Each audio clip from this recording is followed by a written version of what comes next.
Au sommaire de ce journal, des citoyens de Yataya dans la commune de Ratoma vivent la peur dans le ventre.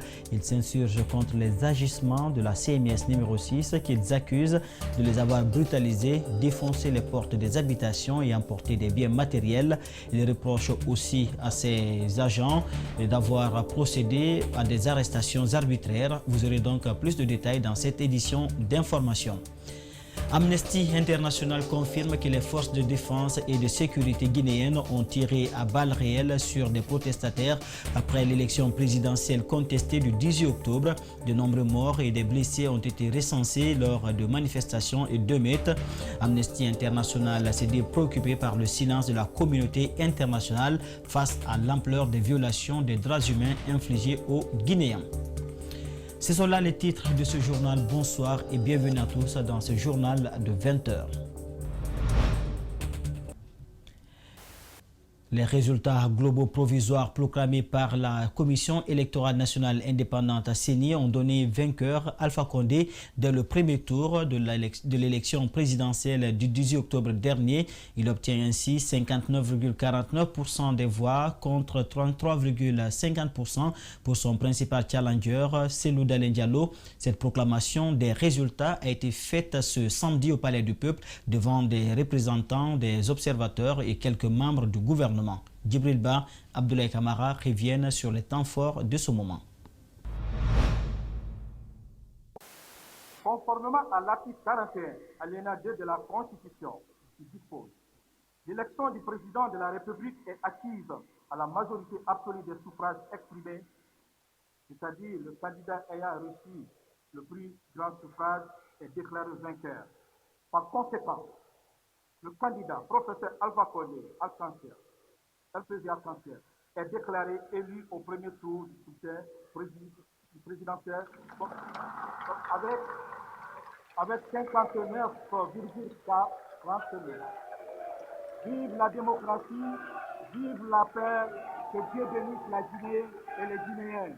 Alpha Condé arrive donc en tête des 11 autres candidats en lice pour le fauteuil présidentiel. Dans la salle du congrès du Palais du Peuple, c'est la satisfaction totale de certains membres du gouvernement et autres cadres du parti qui ont effectué le déplacement pour la circonstance. C'est le sentiment que le peuple a parlé. Le résultat des urnes exprime la volonté populaire. Au départ de cette élection, j'avais dit aux Guinéens, au départ de cette campagne, que de loin, professeur Alpha Condé est le meilleur candidat. Dans la salle, l'on n'aperçoit aucun membre de l'opposition. Par contre, des observateurs par endroits. Ces derniers ont livré leurs réactions après la proclamation des résultats provisoires de l'élection présidentielle. Nous allons inviter l'ensemble du peuple guinéen à accepter d'aller ensemble parce qu'il n'a qu'un et un seul objectif, la Guinée, la prospérité. Enfin, nous allons demander aux candidats qui se sont présentés à cette élection d'accepter les résultats issus des urnes. Dans les rues de Conakry, des militants du RPG Arc-en-Ciel sont à Liès.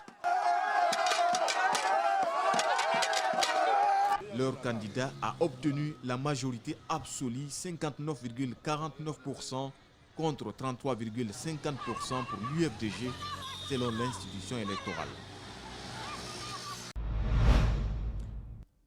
Et puis, quelques heures après la proclamation des résultats provisoires complets de la présidentielle par la CENI, le donnant vainqueur, le chef de l'État guinéen ne cache pas son allégresse. Pour Alpha Condé, c'est la Guinée qui a gagné. Le président réélu invite ses compatriotes à travailler ensemble pour le bien-être de tous.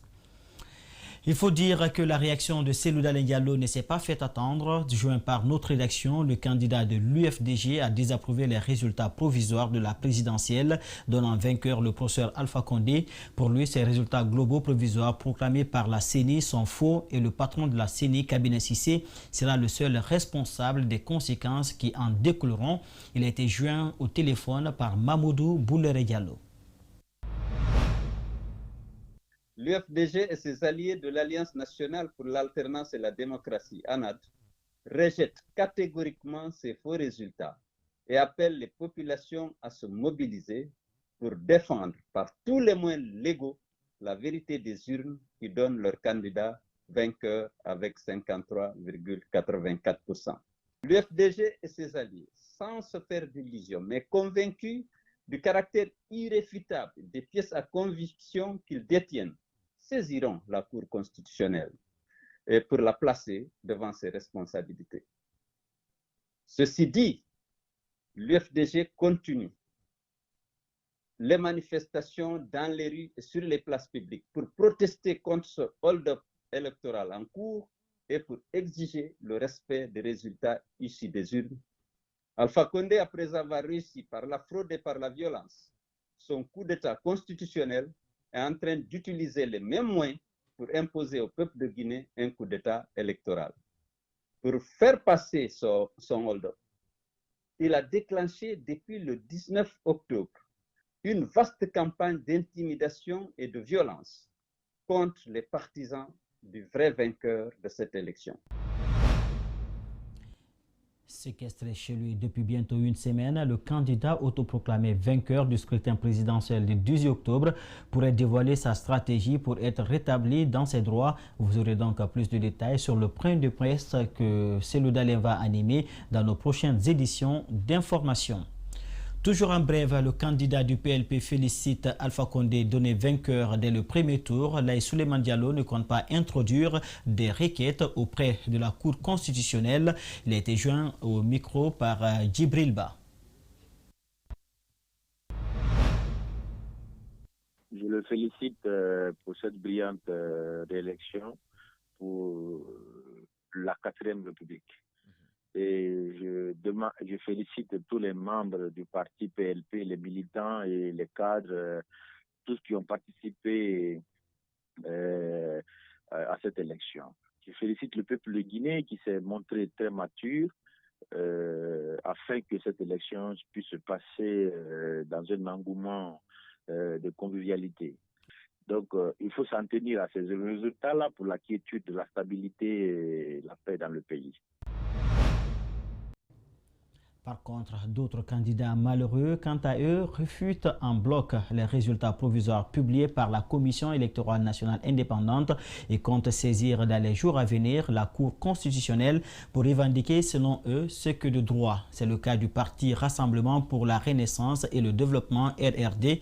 Son vice-président est au micro d'Antoinette Dédé Onivogui et Tierno Sadoba. Ok, nous avons assisté avec attention à la proclamation des résultats provisoires. Et parce que la seule institution habilitée à proclamer ces résultats, c'est la CENI. Donc nous avons écouté et nos cadres sont en train de travailler sur le terrain par rapport aux anomalies constatées.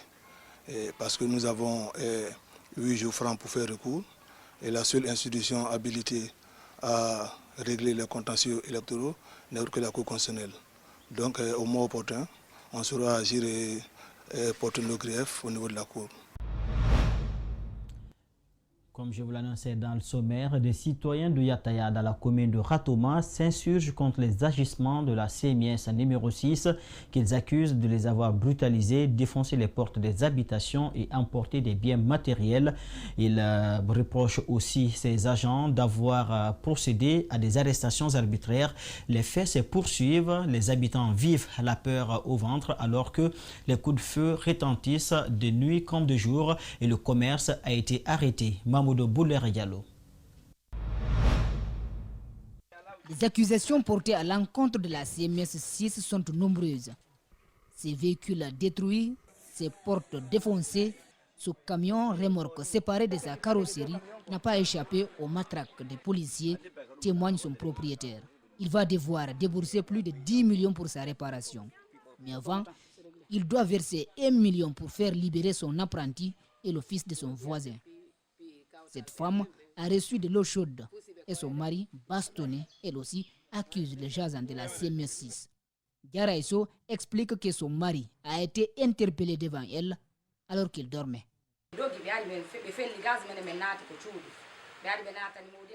Ils ont tiré de gaz lacrymogène. Nous sommes rentrés dans nos maisons. Ils sont rentrés tirer mon mari de son lit pour l'embarquer. Ils ont pris nos biens et quelques sommes d'argent. Ils sont rentrés chercher mon beau-frère dans la grande maison pour l'embarquer aussi.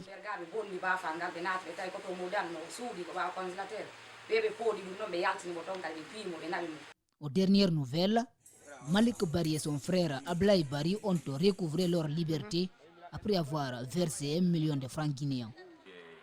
Cet autre accuse des hommes en uniforme de tentatives de viol sur sa femme.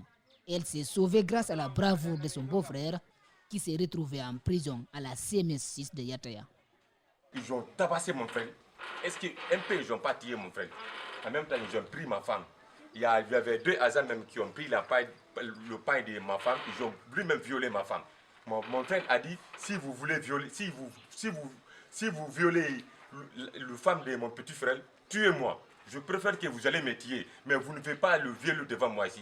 En ce temps, ils ont frappé ma femme, ils ont frappé le grand frère, ils ont saccagé tous les biens qui étaient ici. Au cours de cette expédition, comme il l'appelle à Yataya, tout le quartier était dans la terreur, témoigne ce jeune sous couvert de l'anonymat. Les CMS. Une fois dans le quartier, ils ont défoncé des portes. Et ils ont cassé des véhicules, ils ont brutalisé certaines personnes. Ce que je peux dire, c'est défavorable. C'est inconsolable ce qui s'est passé. Si ça continue comme ça, ceux qui auraient dû nous sécuriser, si elles viennent pour nous brutaliser, ça veut dire qu'il n'y a pas d'État. Donc c'est très grave. L'air est très grave. Là où je suis comme ça fait 2 jours que je ne peux pas dormir. Parce que quand on voyait toucher, c'est toi qui as touché. Cet homme vient à peine d'être libéré. Il témoigne avoir été ligoté avant son interpellation et ressent encore la douleur des coups qu'il a subis dans sa cellule. Sa caution de 600 000 a été payée par ses voisins avec l'aide des sages de la localité. Le vieux Samba, menuisier de sa profession, dit avoir mal partout. Il n'a pas les moyens de s'offrir le service des médecins. Des récits de témoins, des images satellites et des vidéos authentifiées et analysées par Amnesty International confirment que les forces de défense et de sécurité guinéennes ont tiré à balles réelles sur des protestataires après l'élection présidentielle contestée du 18 octobre. De nombreux morts et blessés ont été recensés lors de manifestations et de meutes. Des habitations et des biens ont été détruits. Internet et les liaisons téléphoniques ont été perturbées ou complètement coupées. Le vendredi 23 et le samedi 24 octobre. Un site d'information est toujours suspendu. Amnesty International s'est dit préoccupé par le silence de l'Union africaine et de la communauté économique des États de l'Afrique de l'Ouest CEDEAO face à l'ampleur des violations des droits humains infligées aux Guinéens. Toujours en bref, dans une déclaration parvenue dimanche à la rédaction de Guinée114.com, Sékou Koundouno, responsable de la planification du Front National pour la défense de la Constitution, FNDC, a réitéré la position de son organisation par rapport aux résultats de l'élection présidentielle du 18 octobre dernier. Le FNDC n'accorde aucune valeur aux résultats d'une élection dont nous contestons la base légale et à l'issue de laquelle un candidat illégal a été désigné par sa CENI. La conséquence de cette phase du coup d'État constitutionnel est la radicalisation de la position du FNDC contre le 3e mandat en Guinée, a-t-il mentionné. Selon Sékou Koundouno, Alpha Condé ne peut plus gouverner le pays en dehors des périmètres de son bureau de Séroutoria qu'il occupe illégalement. Dès ce lundi 26 octobre, poursuit-il, le FNDC reprendra ses actions citoyennes et mettra tout en œuvre pour étouffer ce régime. L'ancien ministre Moussa Solano œuvre pour la paix à travers des structures qu'il a mises en place et qui travaillent sur toute l'étendue du territoire. Il invite les Guinéens à prôner la paix, le pardon et la tolérance pour limiter les violences post-électorales. André Mossier Milimono et Aboubakar Keke Bangoura l'ont rencontré. Suivez. Les violences post-électorales ont contribué à fragiliser le tissu social guinéen, raison pour laquelle ce ex-ministre s'est engagé à promouvoir la paix dans le pays. Moussa Solano a à l'entame condamné les multiples violences enregistrées à travers la Guinée avant d'appeler au pardon et à la tolérance. que les élections soient une occasion de pouvoir distancer les rapports entre les Guinéens. Je crois que c'est à ce niveau que le combat doit être mené pour que nous nous comprenions sur ce qu'il y a à faire et que nous puissions faire parfois preuve de tolérance. L'ancien ministre au régime de Lansana Conté a mis en place des instances composées d'acteurs de toute obédience politique, sociale et religieuse qui travaillent en ce moment à travers le pays pour instaurer la paix entre tous les Guinéens. La structure principale que nous avions, c'est le groupe d'action pour la paix et l'entente que nous avons mis en place et qui s'est mué en coalition des acteurs sociaux pour la paix et l'entente en Guinée, la CONAPEG. Aujourd'hui, dans les quartiers de Conakry, à l'intérieur, dans les districts, il y a ces entités-là, cette organisation-là qui est mise en branle et qui fonctionne. Après la proclamation des résultats provisoires de l'élection présidentielle, il appelle tous les Guinéens, notamment les militants des partis politiques, à revenir à la paix. Je voudrais demander à tous les militants, à tous les citoyens qui sont impliqués, peut-être dans la violence, d'accepter de revenir à la paix. Dans le même ordre d'idée, l'historien Ali Gilbert Ifono condamne les violences post-électorales enregistrées ces derniers temps en Guinée. Pour lui, le système démocratique qu'on vit de nos jours est plus meurtrier que le régime révolutionnaire qu'il a connu dans le passé. Après la proclamation des résultats globaux provisoires, il invite les différents candidats à appeler leurs militants à la retenue.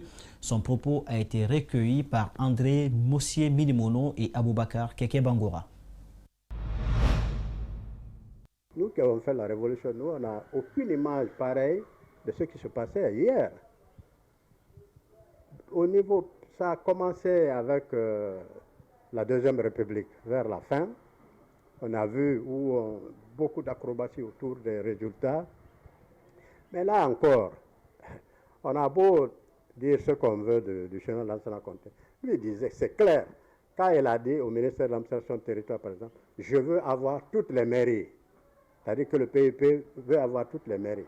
Il a dit, de façon humoristique, mais les responsables ont pris ça au sérieux, ils ont fait le travail. On n'a vu personne dans la rue. Alors, si moi on me demande de choisir tel que je vois les choses, ça va décevoir les gens, mais je préfère vraiment vivre l'époque que nous avons connue dans la paix, dans la joie. C'est vrai, il y avait quelque part des bavures, mais de façon générale, les Guinéens ont vécu tranquille. Si les résultats ne sont pas satisfaisants pour quelqu'un, il y a des structures. Que ces structures aient le courage de dire la vérité. Je crois qu'il n'y a pas une honte en ça. Nous avons vu le Kenya. Le Kenya a annulé tout un processus électoral, présidentiel. Beaucoup de gens se sont pris la tête. C'est la fin de ce journal coordonné par Djibril Ba. Merci à toute l'équipe technique dirigée par Lamine Sidibé et Aboubakar Fotesouma. Et à vous de l'avoir suivi. Bonsoir chez vous.